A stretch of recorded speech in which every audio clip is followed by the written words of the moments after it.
In this video, I will show you how you can activate AT&T Sim Card.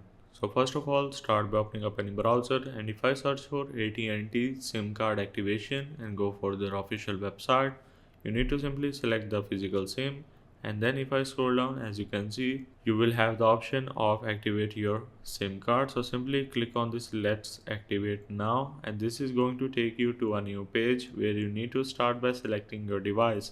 In this case it is phone, so I will simply click on it on the top, and then you need to select your SIM type, and then you need to choose your service. So now you need to simply scroll down and simply tap on the AT&T prepaid or AT&T wireless depending on your device. You just need to click on it, and now it's time to choose your SIM type. If it is on EID number, you can click on it, and this is what the EID number will going to be. Otherwise, if it is simply a SIM card or ICC ID, you can simply tap on this, and this is where you are going to find your numbers.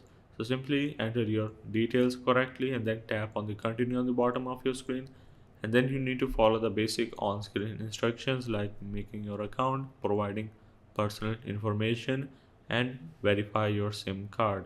Make sure to insert your SIM card into your device before activation process. So that's a way of how you can activate your AT&T SIM card.